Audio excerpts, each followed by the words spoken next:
Oh, not the cake. Good morning, or good evening, everyone. Boy, that time change has me messed up. Good evening, everyone. I'm David Freese, the mayor of Tonganoxie. I'm calling to order this regular meeting of the Tonganoxie City Council for November 6th, 2023.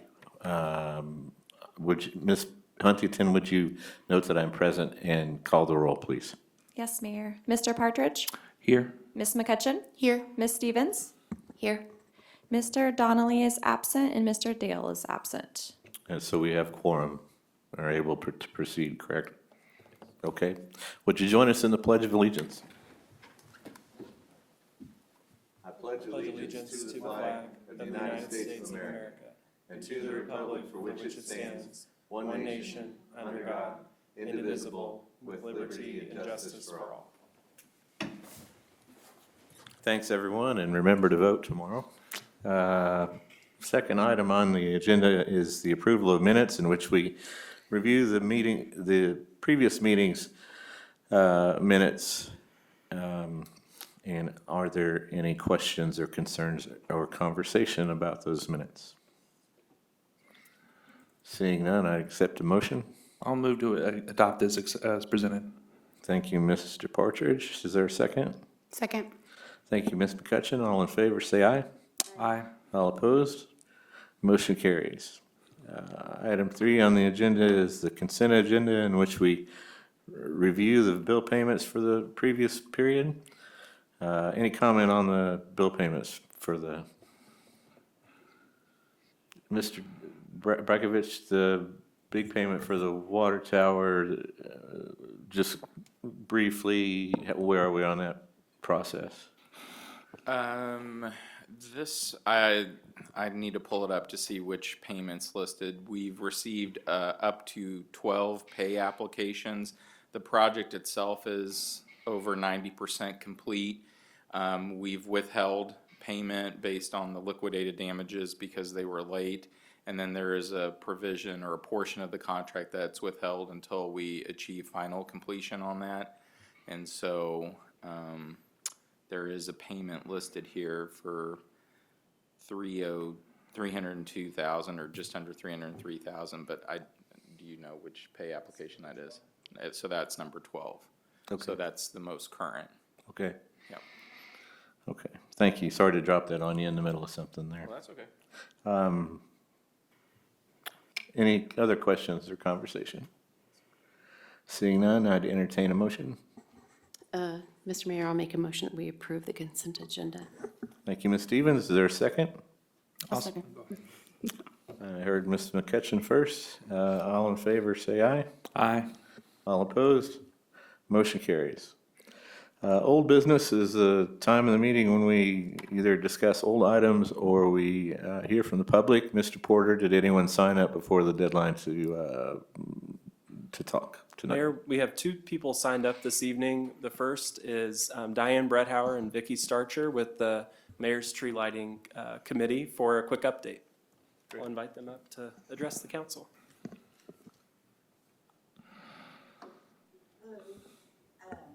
The tree lighting ceremony is the 18th. The parade will start at 5 o'clock and the tree lighting will be 20 minutes after the end of the parade. Today, we have done 24 wreaths, 36 small Christmas trees that go up and down the main street, 50 light poles, and over 12.5 trees at the library. So it's very time consuming, as you can imagine. But we couldn't have done it without Dan and Jamie and George have been very helpful at City Hall, the fire department, the police station. We're just urging for you guys to attend this year. I know it's KUK State Night. So with my Jayhawks winning, I see them on prime time. So if I can give up a KU football game, I hope you all can give up a KU football game. But we'd just like to thank you for your continuing support and also to bring up the fact that everything's going up on price. So next year when you do your budget, we need to look at this. This is a city event. It should be financed by the city. It is the mayor's Christmas tree. And we stretch our pennies as far as we can. We buy everything at least 50% off. We buy at the end of the season for the next year, but the event's getting bigger and bigger. This year, we're adding, a couple food trucks are coming. The local churches have volunteered to bring hot dogs free of charge for the community. We're very big push on this being friendly, family-friendly cost-wise, because it can be very expensive to eat out. The Alumni Association of THS is sponsoring a soup dinner this year, and they're gonna have soups. We have desserts free of charge. We're having carriage ride will be back this year. Thanks to the support of the city, I think helped pick up the finance costs of that. And so we're excited about that. They're coming back this year. They will be set up in front of the Congregational Church, and they'll go up and down Main Streets. We're blocking off the streets of Tonganoxie at 4 o'clock for the 5 o'clock parade. So they will be blocked off from Main Street to, is that down, which one's, what's on the other side of the library? To Church Street. The parade route, as they finish, they're gonna come back around and then park on Shawnee Street in the one-way street. So those people will be able to participate this year. We also have the Canned Good Drive going on. The Genesis School at the Tonganoxie Christian Church is participating, along with the middle school and the grade school of Tonganoxie. This year, we're excited to announce that the high school media class is going to be involved as far as broadcasting for us. So we have brought them into the mix of it. The band will be there, the drill team, the usual people, but we've opened it up to get more community involvement this year as much as we can. That's about it. We hope to see you all Saturday. We'll start decorating Monday morning. Thank you. Awesome, thank you. Thank you so much for all the work you do. You should, I know that you see all the people who attend the parade, but you should come with me to the classrooms who win the free pizza. They really enjoy that. Thank you. The one thing I want to say, she'll never take the credit. I want everybody to notice the wreaths this year. They are absolutely stunning, and Vicki has spent many hours designing and doing it. And the credit needs to go to Mrs. Starcher here, because she's done an outstanding job. They're stunning, so. Thanks to both of you and all your partners. Appreciate it. Yeah, thank you. And I know it's been 15 years, I think, since Santa's delivered a victory for the Jayhawks. So you'll at least, if you have to wait another year, at least you'll have experience with that. No, I'm not gonna have to wait another year. I think next state might be worse, but. Order.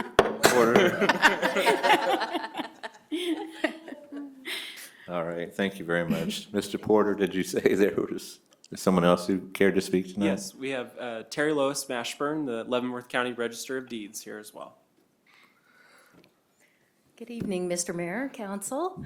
I bring you greetings from the Leavenworth County Courthouse, and I also bring you good news. If you remember, when I spoke with you last time, I had talked about property fraud alert. When I took office, there were less than 950 subscriptions. We have topped 23,000 subscriptions now. And I'm sad to report, as of today, we have 32 cases of property fraud, either attempted or completed. But I think that we're gaining ground. I also wanted to let you know, it's an update on the scanning project that I had talked about. We've completed that project. We've added 375,462 images to our online database. And with that, we have back indexed up to 50 years in history. Now, back indexing is when we read each document, we take specific information, putting it into searchable fields. And 50 years is very important for professional researchers. The title chain, they'd like to have a 50-year history that's clear. We are back indexing about 180 to 200 documents a day. And at that pace, we should have the entire land record history searchable by 6 years from now. Lord willing, and the creek don't rise. But I'm very excited to say that we are off of microfilm research. And to celebrate that, we have a ribbon cutting that is going to be on November the 15th.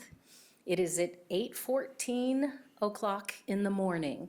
And 8:14 is specifically to accommodate the Board of County Commissioners. Their meeting starts at 9 a.m. And I've left invitations with Mr. Porter. I realize it's early and it's a drive to get up there, but if you would like to come up and celebrate with us, if not, please be with us in spirit. And I will stand for any questions. Thank you. Any questions, council? Thank you for having that fraud alert in place. I wish every county in Kansas had that. Well, I'm going to talk to you on the 18th of December about that, so, all right. All right. Well, Thank you. Have a good evening. Same to you. Thank you very much. you. Mr. Porter, anyone else? All right, thank you. We'll move on to new business then, item 5. Item A, under new business, is consider approval of final plat for Stone Creek Edition Number 10. Mr. Brajkovic. Yes, thanks, Mayor. This item is something that you've seen several times, spanning back to April of this year, where the project pursued some rezoning. This is over in the Stone Creek area with some frontage along 2440. In July, we approved, or you as a body considered and approved a development agreement for this area. We held a public hearing for rural housing incentive districts. And then just last week, this came before Planning Commission for final plat approval.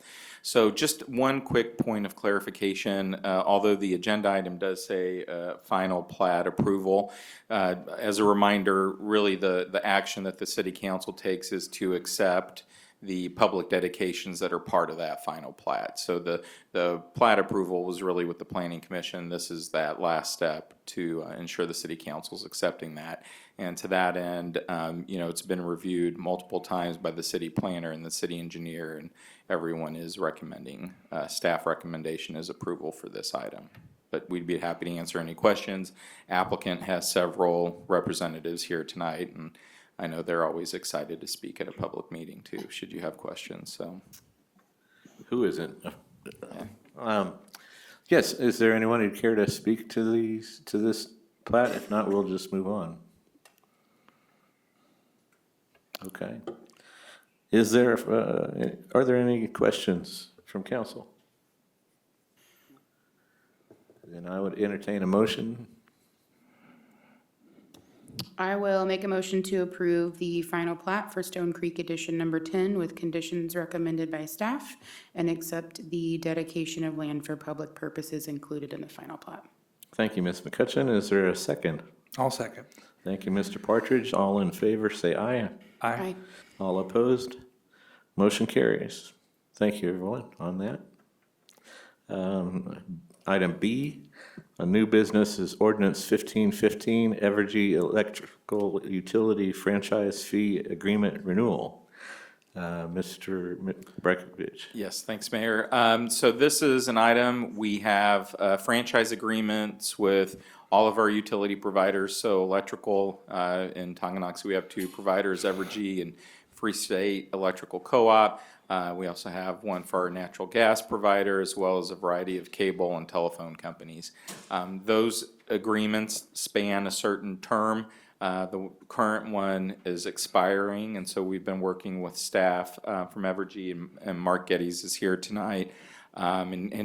Just as a side note, Mark is a great contact for us, because anytime we have an issue, he's the first guy I can reach, and so he's always willing to say, I don't know what's going on, let me find out and I'll call you back. So a lot of the power outages that we've had recently, that we just can't prevent, they're act of nature or power line gets down, but Mark is great at that.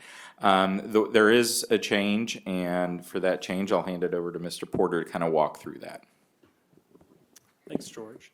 So the city completed a survey of the market, looking across the state of Kansas at other communities and their franchise fee rates for electricity franchises.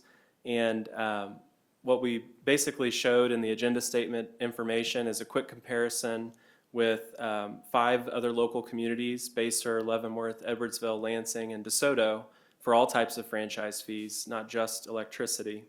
And then we also referenced a couple months old survey across the state of Kansas of 25 cities of the second class and 78 cities of the first, second, and third class, so all size ranges essentially. And looked at the statistical information about those franchise fee rates. For comparison, those are listed in the agenda packet as well. The average electric franchise rate is 4.96% across cities of the second class and 4.61% across cities of all sizes responding to the survey. The maximum allowed franchise fee rate is 6%, which is found in a select few communities, and the minimum we found across the state was 2% and 3% in cities of the second class. The median in both those survey populations was 5%. So in looking at the proposal for this renewal, the agreement in the ordinance drafted for your consideration does have a term of 20 years with options at the 5, 10, and 15-year mark to help renegotiate those franchise fees should you choose to move them at that point. Again, right now, the proposal is to move to that survey finding average mark of 5% from 4%, which is our current rate. And just for a quick comparison of what the equivalency of that is, it's expected to account for about $64,000 in revenue across the whole 12 months of the year, based on current financial performance and franchise fees. Happy to take any specific questions you have. But again, the draft ordinance is created with that framework in mind and following up on that survey finding. Thank you, Mr. Porter. Are there any questions? Real roughly, if you know, what percentage of the total franchise fee revenue does Evergy represent, do you think? Of our electric franchise fees, Evergy makes up about 80 to 85%. The larger majority of our land mass in the city limits is part of the Evergy service area defined by the Kansas Corporation Commission. Okay. Any other questions? Any conversation? If not, I would accept a motion.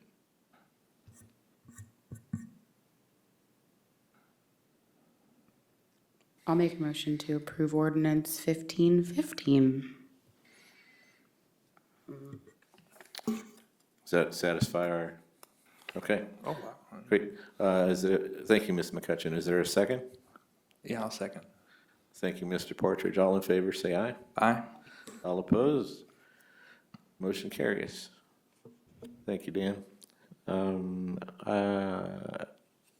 Item C, 2023 Community Events Report from Tonganoxie Business Association. Monica Gee. Good evening, council. How is everybody?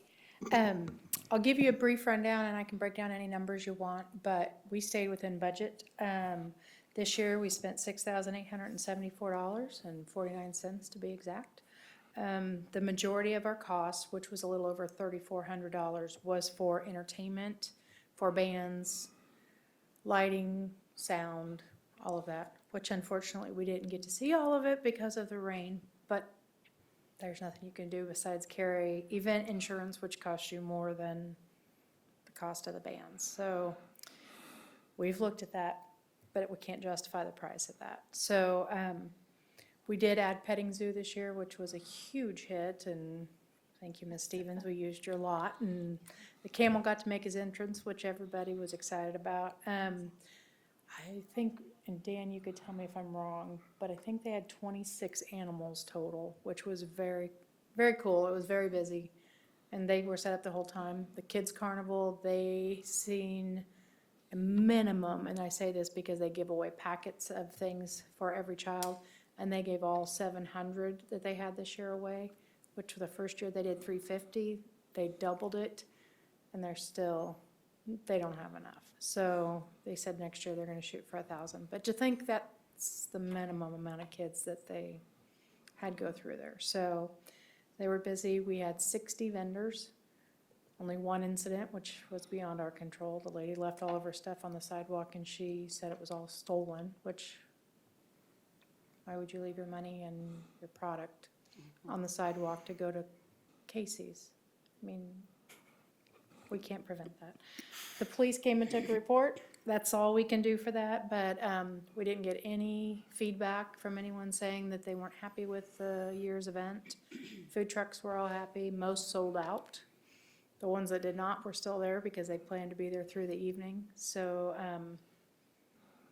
our 2 alcohol vendors were down because the rain cut into their evening. So I'd be more than happy to answer any questions. Our hardest thing this year was getting porta potties, of all things. I don't know why that was, but 4 vendors in and we still had a hard time getting them, which is not common. So any insight on anything else we need to do would be greatly appreciated. Anything I need to add or any questions? Any questions? It was great. Okay. We did stay within our $7,500 budget. I mean, we kind of teeter on if is that enough. I mean, we would like to do a little marketing for it, but it's kind of hard within the budget we have. So this year we did a lot of postcards and we took them to every business to hand out as something they could take, not to mail. And that worked a lot. We had a lot of people say they liked that as far as businesses handing them out. So we didn't do just flyers or just social media. I mean, that was kind of nice. We had something physical. But to get a broader reach, we would need more advertising money. It was pretty packed. It was very busy. It was a really nice day too, though, so, It was very busy. yeah, it was. We didn't, all of our vendors exceeded what they thought they could even Yeah. potentially do. So, I had a few vendors who said they had no idea it could be this successful, and they did better here than they did at some big festivals. So, any questions for us, or anything you'd like to see added or done differently? Okay. What are your thoughts on having the library run the same day? And honestly, I don't think it impacted anything we did that day. I think it's a good bonus. We can do that. I mean, and we can always advertise that as well. I mean, I don't think it impacted or hurt the event in any way. Yeah. So I didn't notice very many people who were in running attire necessarily per se, but kind of that's average day wear for people now. So I don't mean that to be. I saw a One bunch of where- people in the library run T-shirts afterward. And I did that too. Yeah. So, I mean, that would be my only, I think that I did see that, but Yeah, no offense, I had had surgery 2 days before, so I kind of was sitting on the sidelines a little bit during the day of event, so. no, we're just curious, trying to figure out. I The think way it's a good forward. kickoff. I really do think it's a good, fun way to kick things off. That's why we kind of end with the fire versus police softball game. We wish we could get a better attendance, but it's kind of the night before with the wreck and the fireworks, which was phenomenal. There's a few pictures floating around of the fireworks going off with the big T right after the football game. So that's a pretty cool sight to see. So, I mean, I think it's a good morning kickoff. I definitely would not discourage it. I think it's a great Yeah. added to our day. Well, I heard lots of good things, and I didn't see anything bad on social media. I did so- not either. That's why I said I can't really say anything good or bad, but I think it's a great kickoff event for that day. I meant for Tongi Days. Oh, I did not either. Did anybody? I'd like to know. I mean, I didn't see anything, which is kind of unusual. everything I saw was positive, Yeah, so, that's good. Great job. All right, thank you. Thank you. thank you. Thank you. Oh, I do want to add one thing. Sorry, I'm so sorry if I went over my time. I am stepping down as TBA president, but I'll still be involved and still plan on doing Tongi Days as long as I'm welcome to. So I'm just taking a step back from that role, but not this event, just so you'll know that for the record. Well, we'll have to discuss that. Yeah. I'm okay with that. Thank you so much. Item D, the city manager agenda, city boards and commissions vacancies and appointments update. Mr. Porter? Thank you. We added a document, page 21, the last page of the agenda packet. We added that earlier today with just a quick visual. We wanted to give the city council and the mayor a quick update on the city boards and commissions positions coming up for either reappointment or consideration to fill vacancies. I'll start with the rec commission. So 2 of the 5 positions on that commission are appointed by the city. One of the 2 currently appointed is due to have their term expire next June of 2024. That person is also in the middle of a election tomorrow for a position on the school board, which if they were successful would be an incompatible office to hold with the rec commission. And so we anticipate there's a possibility that that person may need to be replaced in a sooner fashion than next summer. So we'll keep you apprised of that and advertise with the rec commission's assistance if there is an immediate opening in that position. The Tonganoxie Library Board is listed next on the agenda page, and it includes 4 highlighted positions out of the 7 on that total board that are actually comprised of 2 city residents and 2 school district residents outside the city. Each of those 4 positions is due to have a term expire in January or February of next year. That's actually a point that the library board and library staff are interested in revising a little. They don't like the grouping of 4 positions out of 7 coming due at one time, and they'd prefer to have 1 or 2 of those staggered into a different year so that there was a gradual replacement or replenishment of that board's composition over time. From what we've understood in some of the preliminary discussions, several of those board members wish to serve, but not another full 4-year term, so they might help us complete that readjustment and the timing of the terms. So as soon as we have an update, they have a meeting, I think, Wednesday this week, where they'll discuss this item, and we will talk to the library director and have an update for you and possible either replacements or reappointments to consider for those 4 positions in the next several months. Finally, the Tonganoxie Planning Commission has 2 positions next May that are coming up for either reappointment or replacement. One is a city position that actually has a person, Angela Schultz, who first joined the Planning Commission in March of 2021.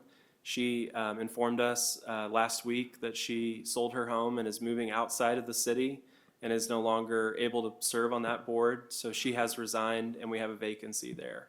Our practice and in discussions with the mayor is going to be to advertise that position and ask the Planning Commission to vet any applicants in the next several months and then forward on a recommendation or recommendations for you to consider making an appointment to that position.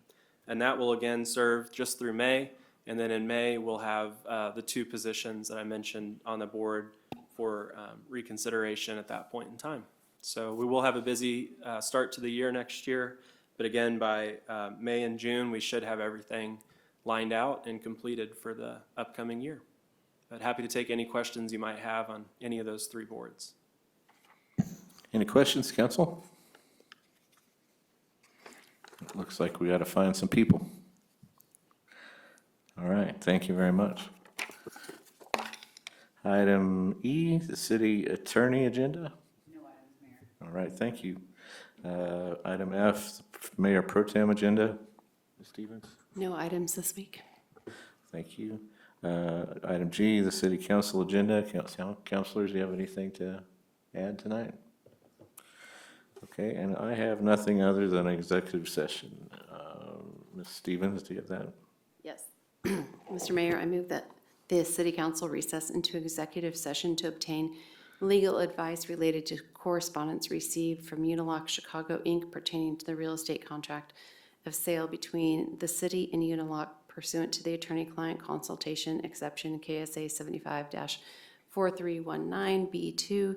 The executive session will include the city attorney, city manager, and assistant city manager. The open meeting will resume in the city council chamber.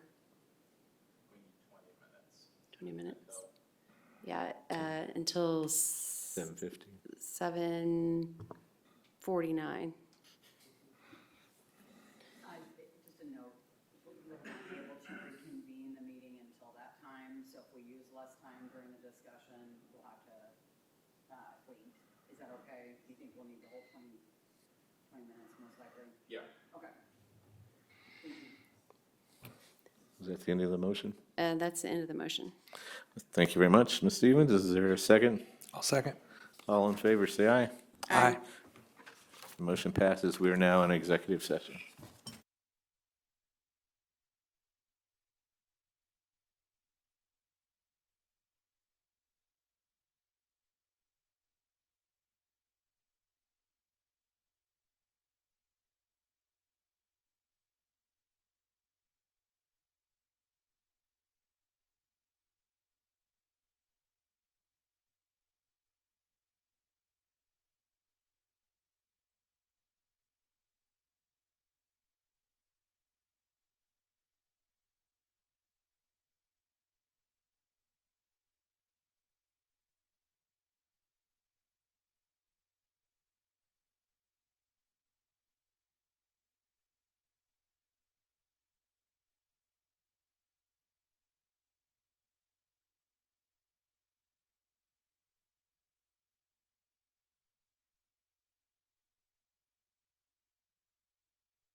Okay, we're back in regular session. Let the record show that no binding action was taken in the executive session. I have no other business other than to ask people to vote tomorrow. Polls are open 7 to 7, is that correct? Yes. Please get out there, there's some important races. I